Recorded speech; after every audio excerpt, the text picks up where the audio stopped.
Hello students, today we will read chapter number 12, The Crow's Nest. Crow means a bird, यानी कौवा एक पक्षी होता है, और nest means घोंसला, कौवे का घोंसला. First of all we will read some new words. F-I-G-H-T, fight. Fight means लड़ाई, quarrel.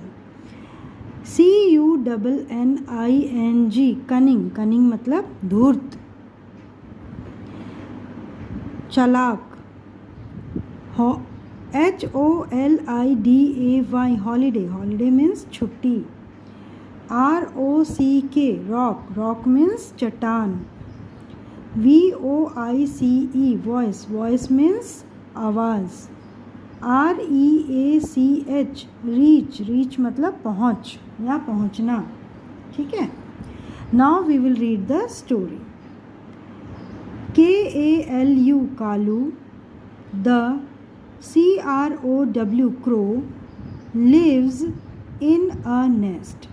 Kalu the crow lives in a nest. Kalu नाम का एक कौवा एक घोंसले में रहता है.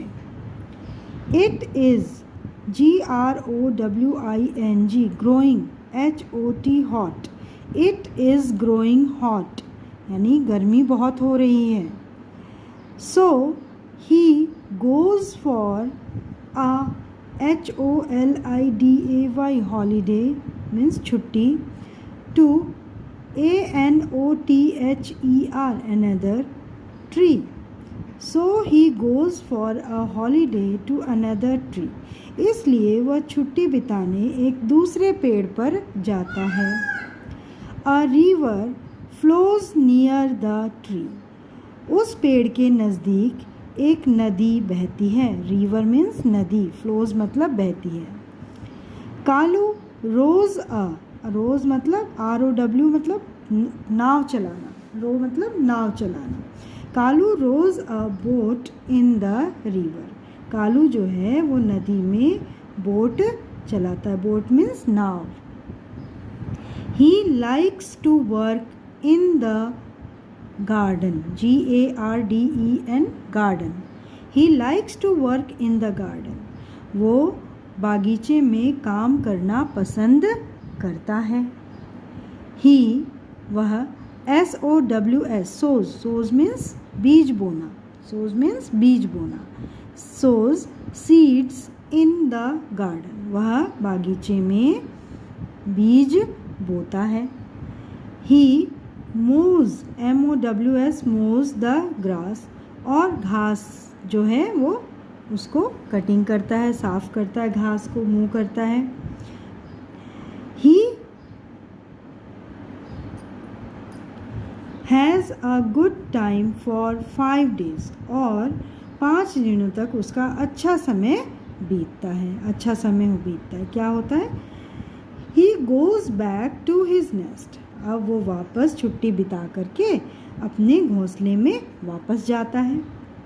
But there is a green parrot with a red bow in his nest. लेकिन वहाँ जाके क्या देखता है कि एक हरे रंग का तोता जिसकी गर्दन में लाल रंग की बो मतलब ये जो टाई बंधी हुई थी, बो मतलब नेक टाई, बो बंधी हुई थी. इन हिज नेस्ट, वो उसके घोंसले में बैठा है. This is my nest says Kalu. Kalu ने कहा ये मेरा घोंसला है.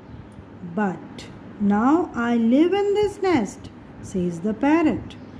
पैरट ने कहा, तोते ने कहा, लेकिन अब तो मैं रहता हूँ इस घोंसले में.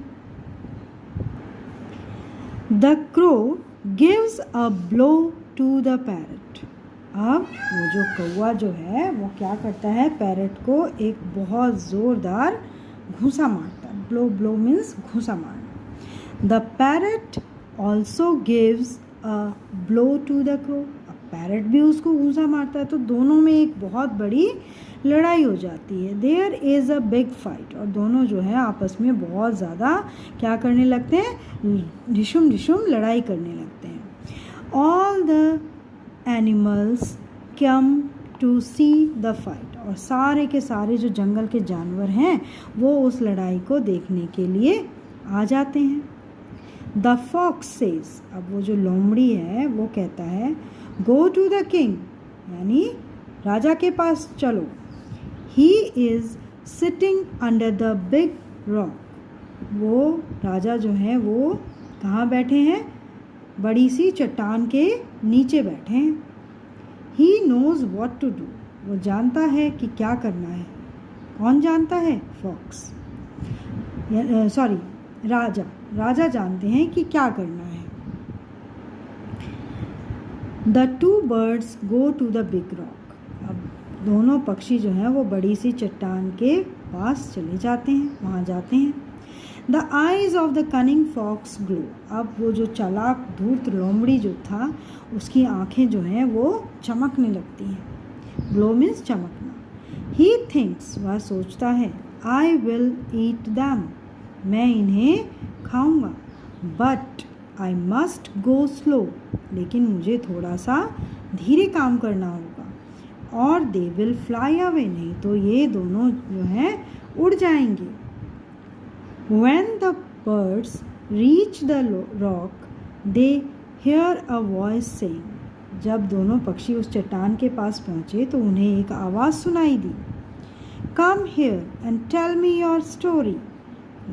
उसने आवाज़ आई, उसने कहा आवाज़ ने कि यहाँ नज़दीक आओ, come here and tell me your story, और मुझे अपनी सारी कहानी बताओ. Since it is very dark under the rock, the birds are not able to see the king. अब जबकि उस चट्टान के नीचे बहुत अंधेरा था, the birds जो पक्षी जो थे उन्हें राजा को वो नहीं देख सके, उन्हें दिखाई नहीं दिए राजा. As soon as the birds go near, जैसे ही वो पक्षी जो थे वो नज़दीक गए, the fox jumps on them, वो जो लोमड़ी जो था वो उनके ऊपर कूदा. He kills and eats them, और वो उन्हें क्या कर दिया, उसने लोमड़ी ने उन दोनों को मार दिया और चट कर गया, खा लिया. तो बेटा कैसी लगी आपको स्टोरी? अच्छी लगी? अगर क्रो और पैरट जो है वो आपस में लड़ाई नहीं करते तो उन्हें अपनी जान से हाथ नहीं धोना पड़ता. दूसरी बात, हमें एक और शिक्षा मिलती है इस कहानी से कि हमें दूसरे की चीज़ को कभी भी नहीं लेना चाहिए, धोखे से उसके ऊपर हमें कब्ज़ा नहीं करना चाहिए. ठीक है ना बेटा? आप लोग अच्छे बच्चे हो, अच्छी बातें सीखते हैं. ठीक है. Now let's do the exercise of this chapter. Question number 1, look at the picture and complete the incomplete word. हमने इनको पिक्चर्स को देखना है और जो इनकम्प्लीट वर्ड है उन्हें पूरा करना है. फर्स्ट, ये लड़का क्या कर रहा है?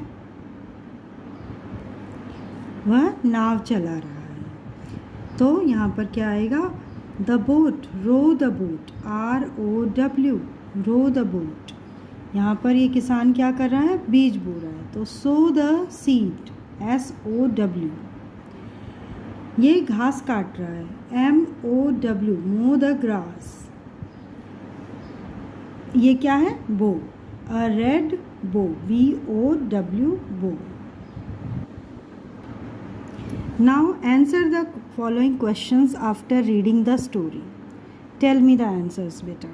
Who is in Kalu's nest? Kalu के घोंसले में कौन है? तो कौन है भाई? A green parrot with a red bow is in Kalu's nest. Who comes to see the fight? All the animals come to see the fight.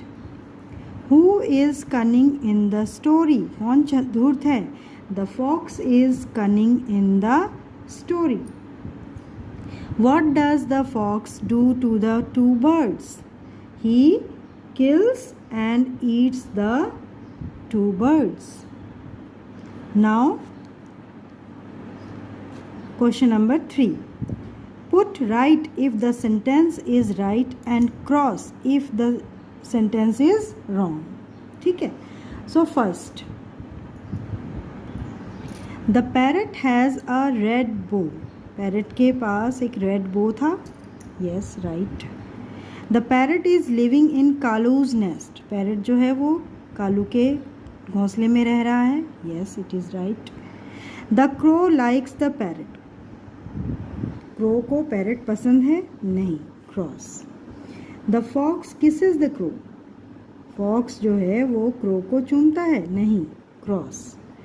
The fox is kind to the birds. Fox जो है वो पक्षियों के प्रति भला है, अच्छा है. No, it is wrong. तो incorrect.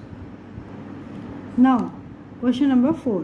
Right opposites of the following words choosing the correct one from the star. Now there are some words in the star. Front. Front means सामने. Take means लेना. Far means दूर. Cold means ठंडा. Stand means खड़ा होना. Night means रात. अब हमें यहाँ पर कुछ लिस्ट है वर्ड्स की, हमने अपोजिट वर्ड्स यहाँ लिखने हैं. Hot. Hot means गर्म, तो गर्म का अपोजिट क्या होगा? Cold. COLD. Cold.